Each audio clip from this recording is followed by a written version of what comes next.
Consegue pensar um refrigerante da cor laranja? E se eu disser uma companhia aérea que é laranja, qual nome vem na sua mente agora? E um banco todo laranja? Aposto que você já pensou. E um plano de saúde laranja? Calma que esse lugar já tem dona. Apresento a vocês a Ampla Saúde. E agora você já sabe, pensou laranja? Pensou no seu plano laranja.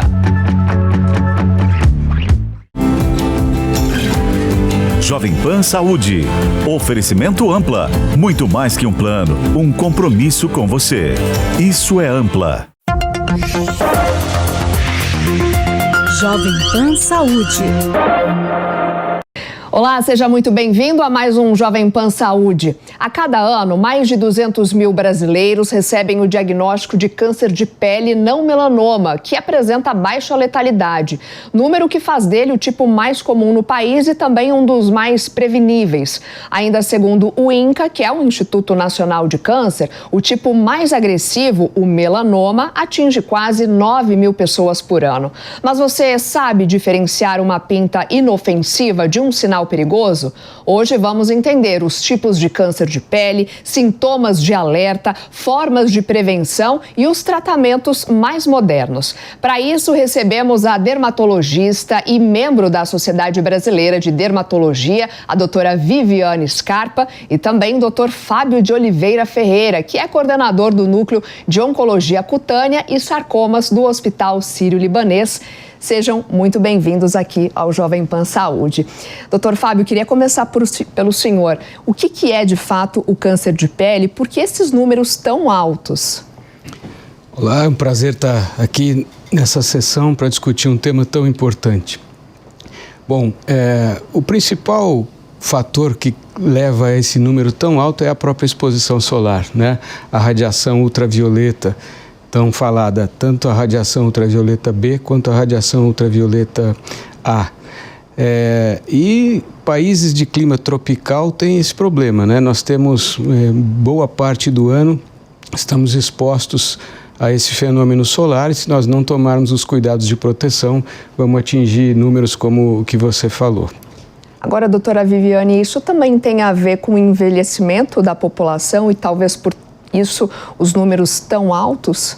Quando a gente mesmo, o Fábio acabou de falar, a principal causa do câncer de pele é a exposição solar. Então, se a gente pensar no idoso, ele já se expôs ao sol por muitos anos, né? E a gente estava comentando aqui até, né, minha senhora, antes no programa, que antigamente a gente não tinha tanta forma de prevenção, né? Os filtros solares não tinham nem fatores muito altos e nem era disponível em todos os lugares. A gente não tinha, por exemplo, roupas com filtro solar, com tecidos tecnológicos que hoje a gente tem. Então, assim, o fato de, às vezes, desses tipos de câncer que a gente vai falar, que a gente tem o melanoma e o não melanoma. Este que é o não melanoma, ele é mais comum realmente nos idosos, mas por isso, não é porque a gente está mais velha, é porque aquela pessoa se expôs ao sol por muito tempo sem proteção. Vamos falar então, doutora, quais são os tipos de câncer de pele, qual a diferença entre o câncer de melanoma e o não melanoma? Então, vamos lá. Então, para a gente ter, né, para entender mais ou menos isso, o câncer de pele, que é o mais agressivo que a gente fala, que é o menos comum, que é o melanoma. Então, geralmente o melanoma é aquela pinta escura, que a gente vai falar como que você pode identificar. E a gente tem os cânceres de pele não melanoma, que são o basocelular e o espinocelular, tá? Não existe, agora eu quero falar também, que não existe um câncer de pele benigno, tá? A partir do momento que a gente teve um câncer de pele, a gente tem que sim tratar aquele câncer e aquele paciente vai ter que tomar mais cuidado. Então, o basocelular, tem muita gente que fala que ele é o benigno. Na verdade, ele é o menos agressivo. É o mais comum deles, mas é o menos agressivo. Em segundo lugar, a gente tem o espinocelular, que é raro dar metástase, mas pode dar também. E o mais raro, que é o melanoma. Inclusive, tem até, claro, vocês podem explicar melhor, né? Um teste, né, para a pessoa conseguir identificar um sinal suspeito. A gente preparou essa arte para a gente conseguir visualizar melhor, né? É até a chamada regra do ABCDE, né? Por que isso, doutor Fábio? É uma forma interessante de divulgação de como, diante de algum aspecto diferente, nós devemos nos preocupar. Essa regra ela serve mais para as lesões pigmentadas, né? Para diferenciar uma lesão, uma pinta benigna de um melanoma. Então, o A, que é a assimetria, vamos imaginar que você divida uma lesão em 4 partes e você vai perceber que essas partes, que se formam, elas não são iguais. O B, né, é a questão das bordas irregulares, então são lesões às vezes que não têm uma borda bem definida, elas são parece irregulares. Uma borragem, né? Tem esse aspecto indefinido mesmo. Isso. Quanto às cores, essas lesões às vezes elas têm mais de uma cor, elas podem ser tendendo a marrom, mas às vezes tem áreas mais enegrecidas, tem áreas acinzentadas, então essa variação de cor também é importante. O diâmetro, isso foi mudando ao longo do tempo. Antes nós pensávamos em 1 centímetro, 10 milímetros, hoje caiu um pouco para ter uma preocupação já mais precoce em relação ao tamanho, então 5, 6 milímetros em algumas classificações. E o E é muito importante, o E da evolução. Então se você tem uma pinta que está quietinha lá, não mudou, etc., talvez a chance de algum problema deve ser avaliado, mas pode não ser tão arriscado. Qualquer mudança em termos de evolução deve acender um sinal de alerta, né? Então, crescimento, sangramento, mudança de cor, esses aspectos devem chamar a atenção. Então, é uma regrinha simples, mnemônica, que pode servir de alerta para cada um individualmente.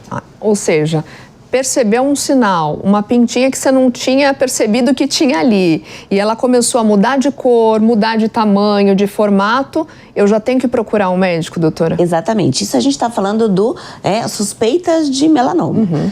Não necessariamente aquilo vai ser um câncer de pele, mas sempre o médico tem que avaliar. A gente no consultório tem um dermatoscópio, que é como se fosse uma lupa, né, que a gente vê. Então a gente tem alguns aspectos que a gente consegue ver se aquela lesão é uma lesão suspeita ou não. Agora é importante a gente falar também clinicamente dos não melanomas, que geralmente eles são uma feridinha. Então é comum o paciente achar que aquilo é uma espinha, isso foi uma picada, isso foi uma espinha. Então se você tem uma lesão que já passou 30 dias, ela não melhorou, né? Geralmente é uma lesão, pode ser descamativa, pode ter vaso, então você vai, às vezes o paciente lava o rosto, suja lá a toalha de sangue, também é um sinal de que você deve procurar um médico para avaliar aquela lesão. E aí esse sinal é um pouco até mais sério, porque você está me dizendo que até pode sair sangue, por exemplo, ou não é que seja mais sério, mas, por exemplo, o carcinoma basocelular, né, que é o mais comum e o menos agressivo deles, ele pode sim ser uma lesão que sangra,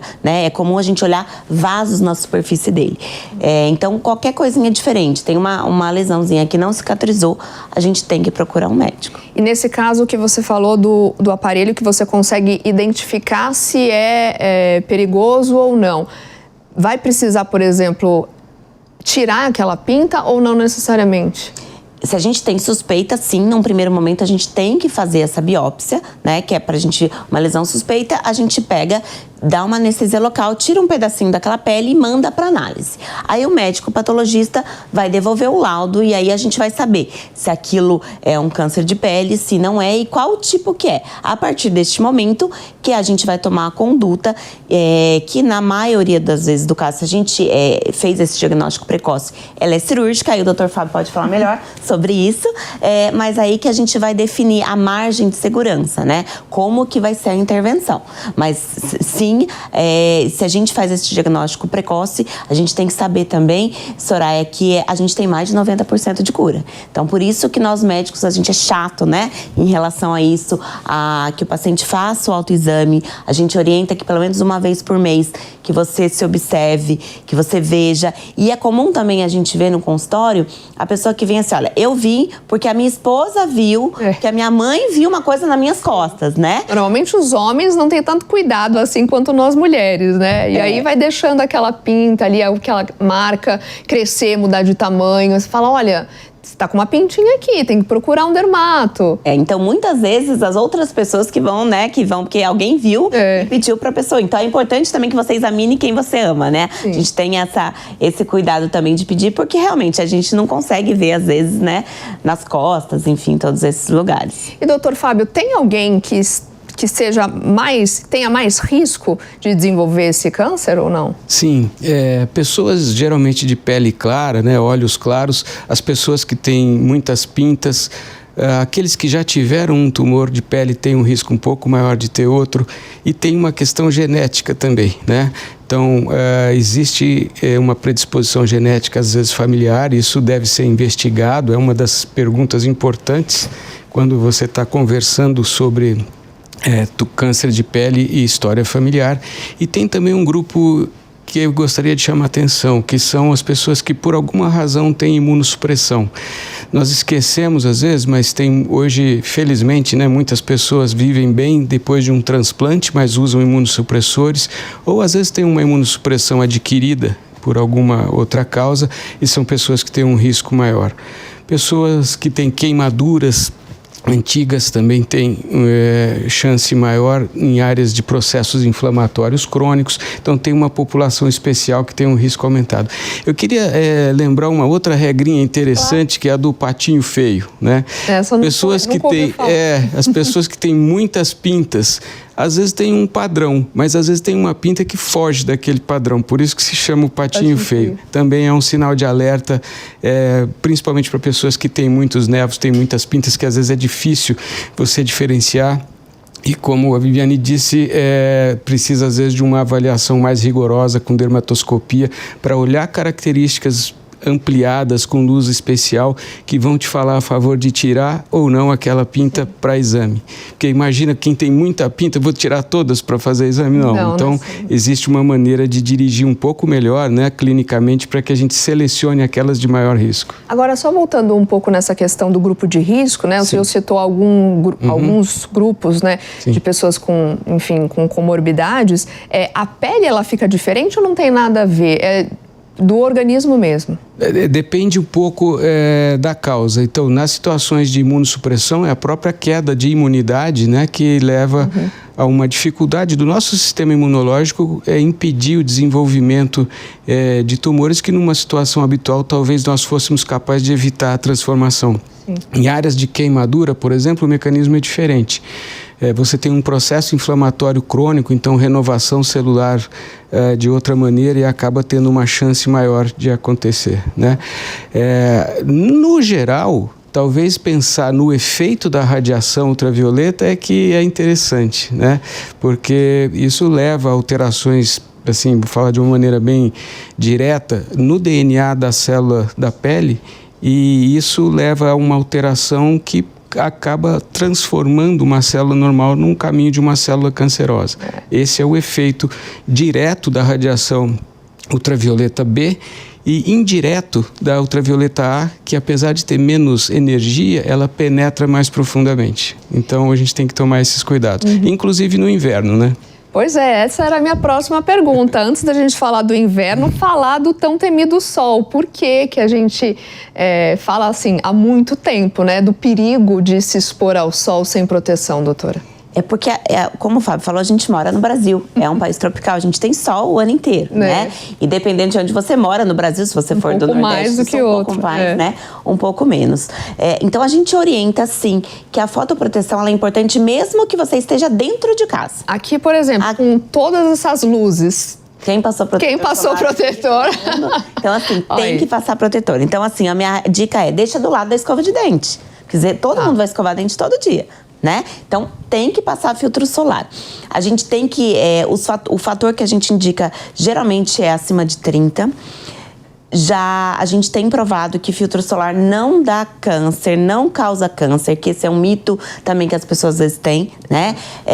Se você tem deficiência de vitamina D, você também pode usar filtro solar, que também tem esse mito que tem gente que fala, não, mas eu preciso tomar sol por causa da vitamina D. A gente sabe que o mecanismo de produção de vitamina D não é tão simples assim, toma sol, faz vitamina D, né? A gente tem uma cascata aí, a vitamina D, o sol tem que pegar o colesterol da pele, passar pelo fígado, passar pelo rim, e a gente sabe que só a exposição de braços e pernas, por exemplo, 10 minutos já seria suficiente. Então a gente tem lembrar dos esportes ao ar livre, né? Hoje em dia, que bom, né? Que as pessoas hoje em dia fazem, a gente tem corrida, o pessoal anda de bicicleta, tudo isso, mas precisa sim se proteger. A gente sabe que quem se expõe antes das 10 da manhã e depois das 4 da tarde, a gente tem aí uma incidência de raio ultravioleta menor, né? Mas mesmo assim, a gente indica a proteção solar, tanto com filtro, como com chapéu, como com boné, como procurar lugares com sombra. Então, são atitudes também que a gente deve ter para se prevenir em relação ao sol, que pode causar o câncer de pele, né? Que é o principal fator, mas também manchas, envelhecimento precoce, tudo isso daí a gente sabe que é atribuído ao sol. E sim, mesmo no inverno, né? A gente está se aproximando da estação do ano mais fria, né? Com a presença mais tímida do sol, mas continua o protetor solar sendo importante. Sim, a gente tem quem vai para neve, né? Quem vai esquiar precisa. Quando vai para Campos do Jordão, a gente sabe que se você está na montanha, você está mais próximo do sol, né? Então, assim, precisa sim passar, como eu falei, é igual escova de dente, é todo dia.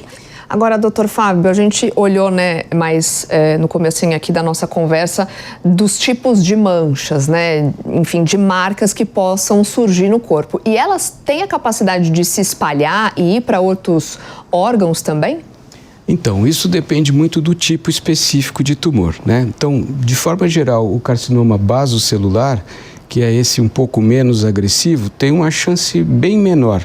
Mas eu vou alertar que se você não se preocupa com isso e a lesão vai crescendo, mesmo que não tenha um risco muito grande de disseminar para outras áreas, o defeito que vai causar para você tratar o problema estético é muito maior. Então, um sinal de alerta, qualquer coisa é melhor fazer o diagnóstico precoce. Sim.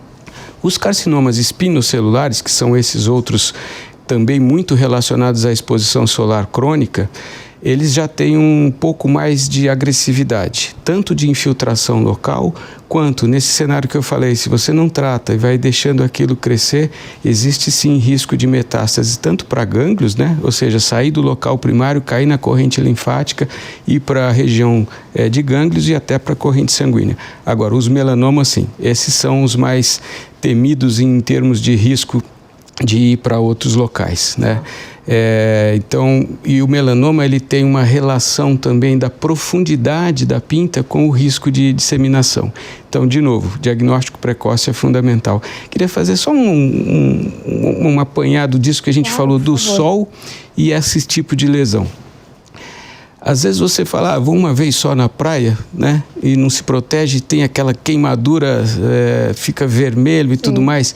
Esse tipo de bronzeamento ou de queimadura intermitente. É rápido demais, né? Ficar bronzeada. Eu lembrei por causa da câmera, né? Não vou passar protetor solar, porque eu só tenho esse final de semana para me bronzear. Ninguém vai saber que eu fui pra praia. Tem gente que é assim, né? Como as pessoas vão saber? Né? Aí fica tudo vermelho. Isso, então, esse tipo de queimadura, ao longo do tempo, de forma intermitente, ele aumenta muito a chance de melanoma. Já a exposição solar continuada, crônica, está mais relacionada ao carcinoma basocelular e o espinocelular. Por isso que tem uma relação também com a idade, né? Que áreas de fotoexposição, rosto, mãos, o pescoço, orelha, a gente tem que tomar um cuidado a mais. Né? Com o tempo, né? Isso. E tem essa questão também de só querer passar no rosto e deixar as outras partes expostas sem proteção. Homem, principalmente, que é careca, né? Ou que tem pouco cabelo, a gente sempre orienta passar no couro cabeludo, outra área. A gente, que é mulher, esconde também a orelha com o cabelo, né? Mas os homens, a gente orienta a passar tanto na orelha como na nuca. São locais que a gente esquece de passar. Nas pálpebras também, tá? E quando vai fazer cirurgia na pálpebra é complicado, né? Complicado, né, Fábio? Porque às vezes pode, enfim, dar um defeito aí até na abertura ocular. Dorso do pé também é comum, né? As pessoas esquecerem, então ter essas queimaduras. Então, prestar atenção também nesses locais. Só lembra quando já queimou. Exatamente. Fica com aquela ardência. A nuca, a orelha, né? E é comum a gente pegar no consultório. Então, mesmo que seja um basocelular, até com essa sobrevida que a gente tem, né? Tem gente que vai pensar, mas pra que eu vou fazer uma cirurgia se eu não vou morrer disso? Vamos dizer, se a gente pega, às vezes, uma pessoa mais idosa. Mas, dependendo da infiltração, aquilo incomoda, aquilo dói. Pode sangrar, né? A pessoa vai... ou uma lesão no nariz, por exemplo, ou na orelha, é muito ruim você ficar com isso. Por isso que, quanto antes a gente faz o diagnóstico, melhor. E com que frequência tem que passar protetor solar? vamos dizer que a pessoa não vai para a praia, no dia a dia mesmo. Claro, pode também falar quando a pessoa está na praia e mais exposta mesmo ao sol. A gente orienta diariamente, né? Você vai passar o seu filtro solar de manhã. Se, por exemplo, no meio do dia, você saiu aqui para almoçar ou você vai fazer o seu esporte ao ar livre, a gente orienta que repasse novamente. Se a gente pensar em praia ou piscina, passa meia hora antes de você ir, tá? E repete a cada 2 horas. Se você entrou na água, já saiu, você tem que passar de novo. Uma coisa que eu quero chamar a atenção também sobre, as pessoas perguntam, os fotoprotetores via oral, né? Que hoje em dia a gente tem aquelas cápsulas, mas aquilo lá, na verdade, eu acho que não devia chamar fotoprotetor via oral, porque aquilo é um antioxidante. Então, não necessariamente, eu tô tomando essa cápsula, eu não vou passar filtro. Uma coisa não tem nada a ver com a outra. Tá? Então, assim, são antioxidantes, geralmente tem vitamina C, vitamina E, polipódio, algumas substâncias ali, mas você também precisa passar filtro. E muito cuidado também, Soraya, com filtro solar em spray. Não sei se você já viu na praia as pessoas passarem, às vezes passa assim, né, vem o vento, já vai tudo fora. E não pega em nada no braço. Exatamente. Então, geralmente o spray a gente orienta para repassar, né? Então, passa aquele filtro solar mesmo em creme, em loção, e quando você for passar, é para passar perto da pele e depois você precisa espalhar. E outra coisa também que é importante, a quantidade de filtro. Porque às vezes a gente está passando a quantidade de filtro e não está passando a quantidade correta. Então a gente tem uma regrinha que a gente fala que é da colher de chá. Então, uma colher de chá seria para você passar na face e no pescoço. Então, nisso inclui também a sua orelha, o couro cabeludo. Para cada braço, também uma colher de chá. Para o tronco, 2 colheres. E para cada perna, 2 colheres de chá. Então, assim, é bastante. Se a gente pensar no rosto, uma regra que eu oriento muito são as regras dos 3 dedos. Que a gente vai desde a base até a ponta. Para quem usa filtro solar com cor, é legal usar 2 linhas sem cor e uma com cor, para não ficar também, né, aquela coisa de muito sujar muita coisa. Sim, Mas realmente, e por isso que a gente orienta os fatores altos, né?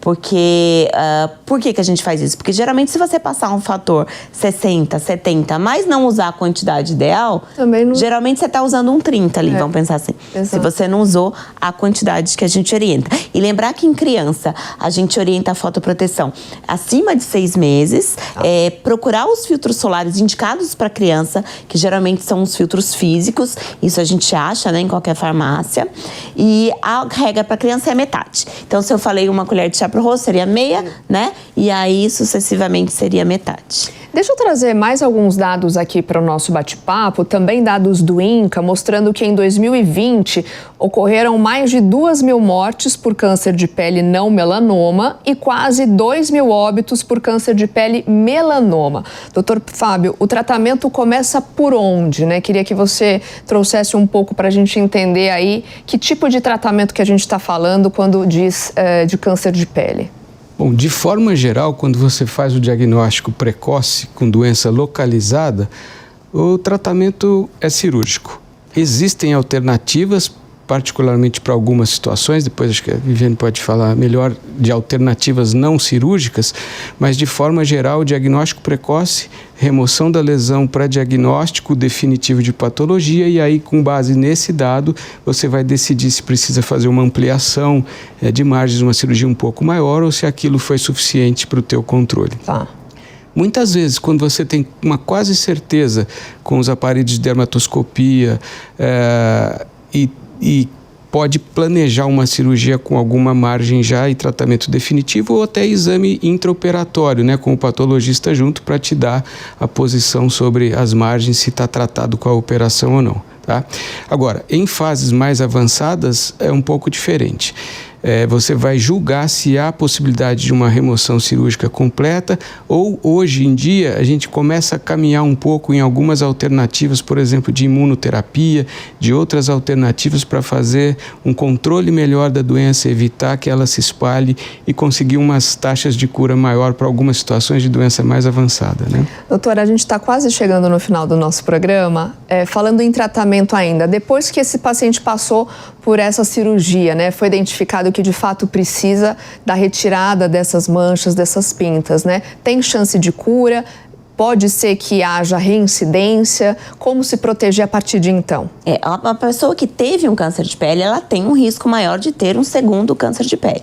Ela precisa se proteger, então a gente sabe das medidas de proteção, de não se expor ao sol, então antes das 10 ou depois das 4, usar roupa com filtro solar, com tecido de proteção, boné, chapéu, não esquecer aquelas áreas que a gente falou, sim, que as pessoas esquecem de passar. Uma coisa que eu quero chamar a atenção, pele negra também pode ter câncer de pele, porque às vezes a gente acha, não, mas eu tenho a pele negra, sou mais morena, não posso ter câncer de pele. Pode sim ter um câncer de pele. E outra coisa que eu quero chamar a atenção, para quem quer se aprofundar no assunto, a gente tem uma ONG, né, que é o Melanoma Brasil. Se você entrar aí, é o melanomabrasil.org, e o GBM, que é o Grupo Brasileiro de Melanoma. Lá você vai encontrar tudo, tanto hoje em dia sobre os cânceres de melanoma, quanto o não melanoma. A gente acha diagnóstico, tratamento, inclusive questões jurídicas, se você pode ter acesso à imunoterapia, pelo governo, pelo seu convênio. Então, é interessante a gente divulgar isso para a população. Quanto mais gente souber, né, que existe o câncer de pele, a gente não pode ter medo do médico, né? Tem gente que vai, não, eu não vim médico, eu tenho medo do médico. Não, a gente quer realmente fazer esse diagnóstico precoce para realmente a gente ter aí mais de 90% de sobrevida. E receber um diagnóstico de câncer, de fato, assusta, né? Por mais que seja, que tenham cânceres com chance de cura, né? Aí a pessoa fica de fato com medo, não procura o médico porque não quer receber o diagnóstico, mas tem cura, tem que procurar especialista e se cuidar acima de tudo, né? Soraya, o melanoma é um dos tipos de câncer que teve uma grande evolução no tratamento nos últimos anos a partir da imunoterapia, então mudou drasticamente. Mesmo em situações de doença mais avançada, a gente tem bons resultados hoje em dia.